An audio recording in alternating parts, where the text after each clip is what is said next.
These anti-stalking laws set for a major overhaul, Justice Minister Paul Goldsmith agreeing to include a clearer definition of stalking in the bill. Under his proposed bill, stalking or harassment is a pattern of behaviour directed at someone by doing a specified act on at least 3 occasions within 12 months, knowing it would likely cause fear or distress to that person.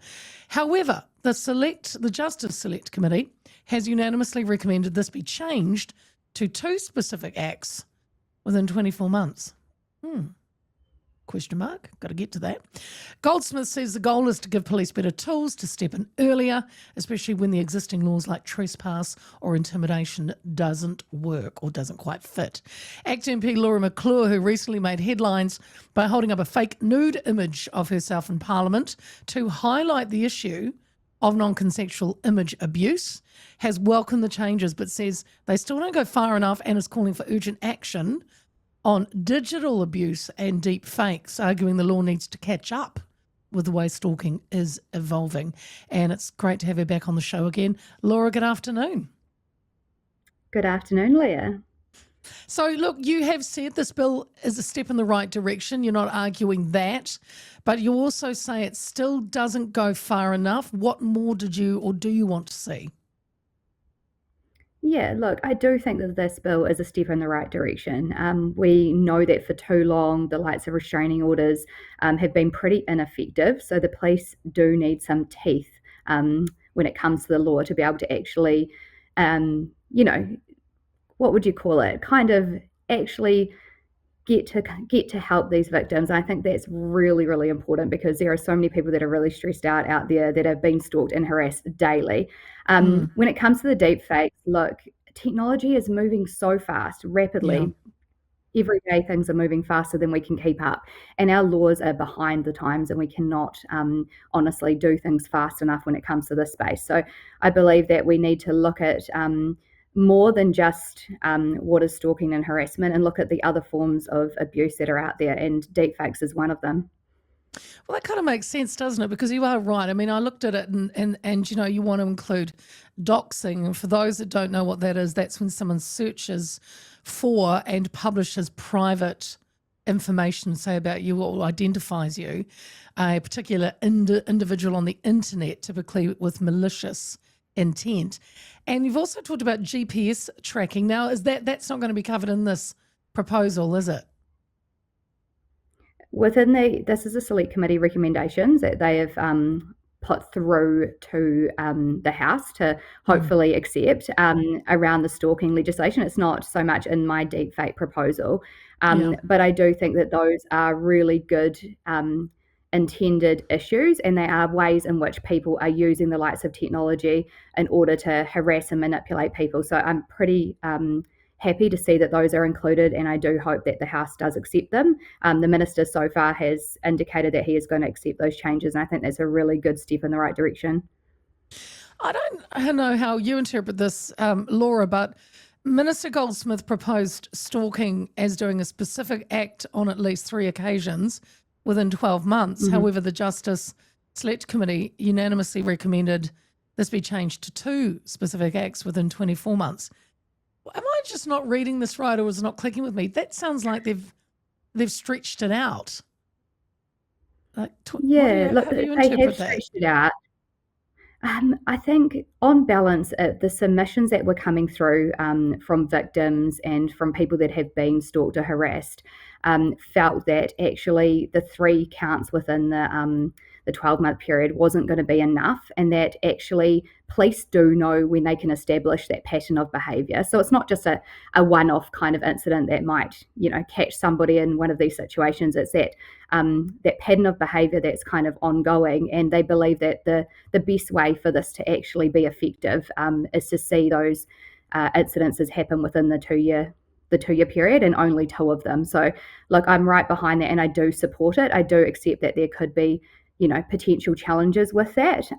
So I think it's really important that we do keep an eye on this, and that we do make sure that the correct practices are being used by the police, for example.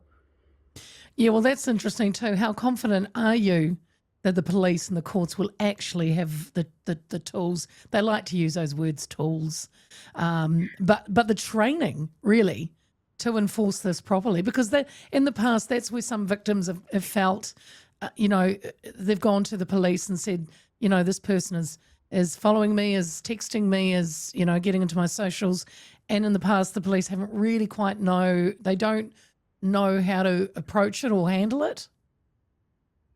Yeah, no, absolutely. I think what the Select Committee have done really well on this piece of legislation is that they've actually given quite a lot of definition around the list of potential acts and the list of available defences as well on the flip side of that.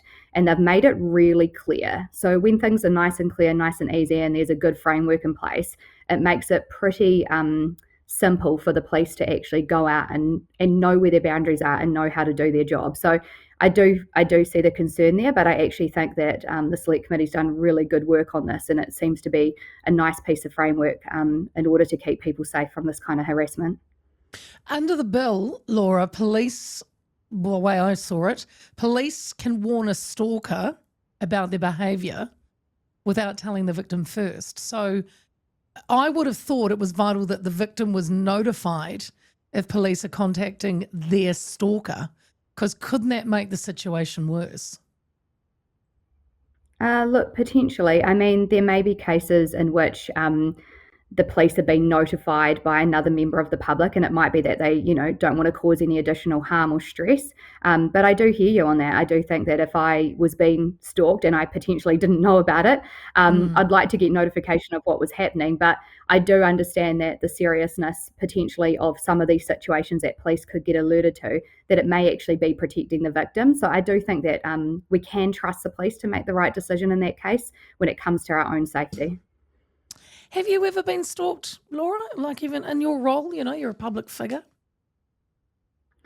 Look, no, I haven't been stalked. I've had quite a lot of online abuse. When you put a deep fake nude of yourself out there into the world and into the internet, you do end up getting a lot of heat from that. You get a lot of kudos, but you also get a lot of hate. So, look, I do get messages and inappropriate things happening all the time. But no, I haven't actually been stalked myself, but I do know friends and colleagues that have been, and it sounds absolutely terrifying. So it is something, that can really disrupt a person's life, and it's something that most of the victims of this kind of crime feel like in the past there has been nothing that they can actually do to control the situation.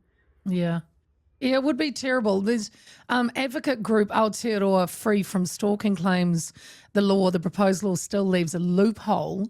They say as it won't cover stalkers who are deluded or lying or lying about how they think their behaviour will affect the victim. So, so the guy that texts someone 100 or plus times a day, they say that behaviour should be covered.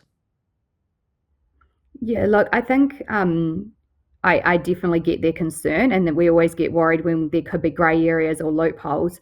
But I think if people are, or they do feel like they're being threatened like that, and that pattern is able to be established, despite there being, being able to argue the defence on that case around your mental sanity, for example, I think that actually a warning would be issued, and there could actually be a prosecution. I guess it's at the other end how the court will interpret that. And like any new legislation, I think that Parliament should be following to see what kind of convictions come out of this, and how the court actually interprets this law. I think to say that there is potential loopholes is fair, but I also think that we need to trust the system, we need to trust the police, and that they would consider, 100 text messages a day on end, a few days in a row, or every so often would be considered harmful.